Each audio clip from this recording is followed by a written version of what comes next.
So, what exactly is a data type? Think of it as a specific, labeled container for your information. You wouldn't store water in a paper bag or a single feather in a giant crate. A data type tells MySQL the exact shape and nature of the container for each column, ensuring only the right kind of data fits inside. This is our first line of defense for data quality. These containers provide three critical benefits, which are the pillars of good database design. First, performance. Using the right-sized container makes data retrieval faster. Second, storage efficiency. You don't waste space with oversized containers. And third, data integrity. It prevents the wrong type of data from ever being stored. Let's see how MySQL categorizes these types. MySQL organizes its data types into several families, each designed for a specific purpose. We'll master the big three: numeric types for numbers, string types for text, and temporal types for dates and times. We'll also explore powerful specialized types like JSON and Spatial. Our journey begins with the most fundamental category: numeric types. Numeric types are all about numbers, but MySQL knows that not all numbers are created equal. It provides three distinct subfamilies: integers for whole numbers like counts and IDs, fixed point types for exact decimal values like money, and floating point types for approximate scientific values. We'll start with the most common of all: integers. Integers are the workhorses of your database, used for storing whole numbers. MySQL offers a range of integer types, from the tiny, TINYINT, to the massive, BIGINT. The key principle here is efficiency. Always choose the smallest type that can safely hold the full range of your data. Let's look at the specific options available to us. Here's a breakdown of the integer family. As you can see, each type uses a specific amount of storage, which in turn determines the range of values it can hold. A tiny int uses just 1 byte, while a big int uses 8. Notice how the range differs between signed, which allows negative numbers, and unsigned, which we'll cover next. Now for a crucial optimization: the unsigned attribute. By default, integers are signed, allowing for both positive and negative values. But what about data that can never be negative, like a user ID or an item count? By declaring it unsigned, you tell MySQL to disregard the negative range and double the maximum positive value you can store, all within the same amount of space. Let's apply this knowledge. In this users table, we use BigInt unsigned for the ID. Why? Because we anticipate potentially billions of users, and IDs are never negative. For age, TinyInt unsigned is perfect, covering a range from 0 to 255. For login attempts, a simple TinyInt is fine, as it's a small number. This is how you design with intent. Now, let's move from whole numbers to decimals. When you need to store numbers with absolute precision, especially for financial data, you must use fixed point types. MySQL's decimal type is the hero here. It stores numbers exactly as you specify, preventing the tiny rounding errors that can plague other types, which is non-negotiable when dealing with money. The power of decimal lies in its two parameters: precision and scale, written as decimal PS. Precision is the total number of digits you can store, both left and right of the decimal point. Scale is the number of those digits that come after the decimal point. So, decimal 10(2) is perfect for prices, allowing up to 10 total digits with 2 reserved for cents. But what if exact precision isn't the top priority? For scientific measurements, GPS coordinates, or graphical calculations, you can use floating point numbers, float and double. They can represent a massive range of values in less space than decimal, but at the cost of being approximate. Let's see how they differ. Float and double differ in their precision. Float is a single precision type using 4 bytes and offering about 7 decimal digits of precision. Double is a double precision type, using 8 bytes and providing around 15 decimal digits of precision. For most scientific applications, double is the safer and more common choice. This is a critical warning. Never, ever use float or double to store financial information. Because they are approximate types, they can introduce small rounding errors. A value like 9.99 might be stored as 9.99000001. While tiny, these errors accumulate over calculations and can lead to serious financial discrepancies. Always use decimal for money. Let's recap our numeric journey. This simple flowchart can guide your decision. Is it a whole number? If yes, pick the most efficient integer type. If no, does it require exact precision, like money? If yes, decimal is your only choice. If not, you can use float or double. With numbers mastered, let's switch gears to handling text with string data types. String types are essential for storing any kind of text. The two most fundamental string types you'll use daily are CHAR and VARCHAR. Though their names are similar, they store data in fundamentally different ways, which has a huge impact on your database's performance and storage. Let's start with the rigid, fixed-length CHAR. The CHAR type stores fixed-length strings. When you define a column as char 10, MySQL always reserves space for 10 characters. If you store USA, which is 3 characters, MySQL pads it with 7 extra spaces to fill the block. This makes CHAR very fast for data that is always the same length, like 2-letter country codes or MD5 hashes. Now for its flexible cousin, VARCHAR, which stands for Variable Length Character String. If you define a column as varchar 255 and store hello, it only uses space for those 5 characters, plus a tiny 1-byte overhead to store the length.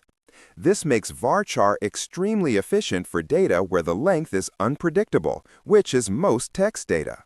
So, here's the core difference visualized. CHAR is like a rigid parking spot, always taking the full space. VARCHAR is like valet parking, using only the space needed for the car. The rule of thumb is simple. Use var for almost everything. Only use char when you are absolutely certain the data length will not vary, like a postal code. What if you need to store text that's much longer than the 65,535 character limit of varchar? For this, MySQL provides the text family. These types, from tiny text to long text, are designed to store massive blocks of text like blog posts or articles, holding up to 4 gigabytes of data. It's important to understand a key difference between varchar and text. Varchar data is stored in line with the rest of the row's data, making it faster for retrieval. Text data is stored off-page, with only a pointer in the row itself. This makes text types slower to access but necessary for large data. Therefore, don't use text for short strings that would fit in a varchar.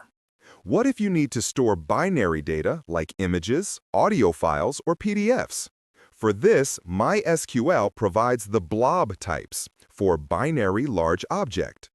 Like the text family, blobs come in 4 sizes, but they store raw bytes instead of text characters. They have no concept of character sets or collations. Sometimes, you want a column to only accept values from a predefined list. For this, MySQL gives us enum, short for enumeration. When you define an enum column with choices like small, medium, and large, the database will reject any other value. This is a powerful and efficient way to enforce data consistency for single-choice fields. What if a user can have multiple choices from a list? That's where the set data type comes in. Similar to enum, you define a list of possible values. However, a set column can store any combination of those values, from 0 to all of them. This is useful for storing things like user permissions or a list of tags. A critical aspect of string types is character sets and collations.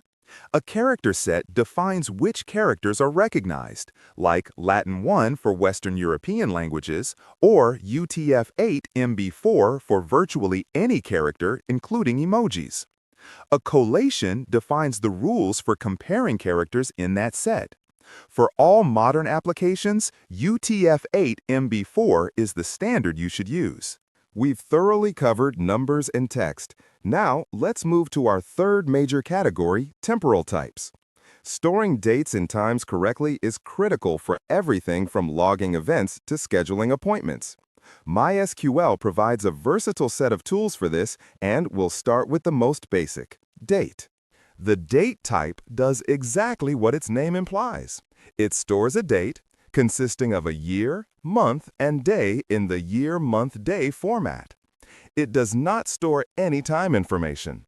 This makes it incredibly efficient and perfect for columns like a user's date of birth or the date of a specific all-day event.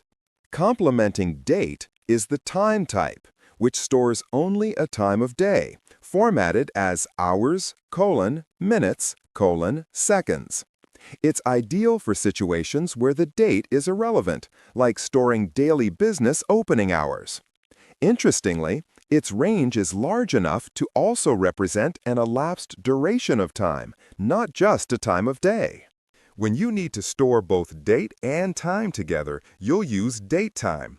It combines the date and time formats into a single column. This is perfect for storing fixed points in time, like an article's publication date or a flight's departure. Crucially, datetime is naive. It stores exactly what you put into it with no time zone awareness. Now meet timestamp, which looks similar to datetime, but has two magical properties. First, it's time zone aware. It converts the time you provide from your session's time zone into UTC for storage and back again on retrieval. This ensures consistency across a global application. Second, it has a special auto-update capability. The second magic property of timestamp is its ability to automatically record when a row was created or modified. You can set it to default current timestamp to log the creation time and on update current timestamp to automatically update its value whenever the row changes. This makes it the absolute standard for created at and updated at columns. So datetime versus timestamp is a critical choice. Use datetime for fixed, literal events, like a person's birth date and time, which should never change regardless of time zone. Use timestamp for logging and auditing, like created at or updated at, where time zone consistency and automatic updates are essential. We've covered the big three categories. Now let's explore a few specialized types that solve unique problems in modern applications. These include types for handling Boolean values, geographic data, and the incredibly flexible JSON format. First up, how does MySQL handle a simple true or false value? Interestingly, MySQL doesn't have a true Boolean type. Instead, it uses a clever alias. When you declare a column as Boolean or bool, MySQL actually creates a TINYINT 1 column behind the scenes. In this setup, the number 0 is treated as false, and any non-zero value, typically 1, is treated as true. For applications that work with geographic data, MySQL offers powerful spatial data types.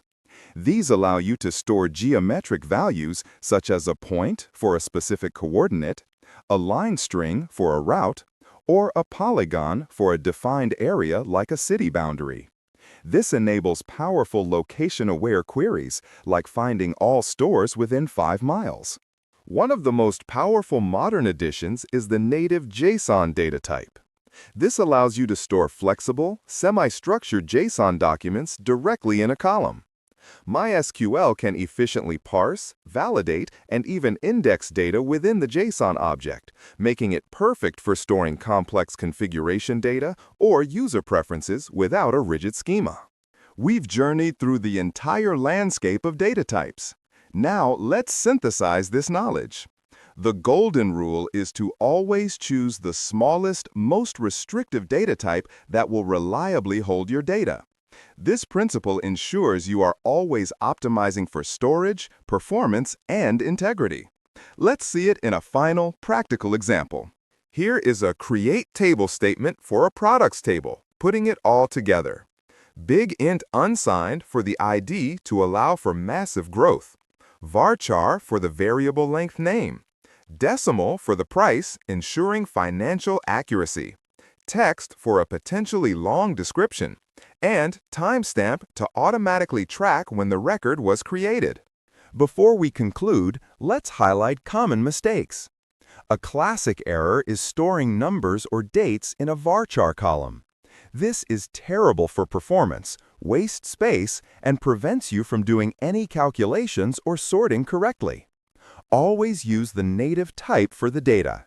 Another common mistake is over-provisioning, using BIGINT for a column that will only ever hold numbers from 1 to 10, or text for a username. This is like using a shipping container to mail a letter. It's wasteful and can slow down your database. Always think about the realistic range of your data and choose accordingly. Mastering MySQL data types is the bedrock of building robust, efficient, and scalable applications. By making intelligent choices, you ensure integrity, optimize performance, and save resources. You now have the architect's blueprint to design databases with confidence and precision. Keep building.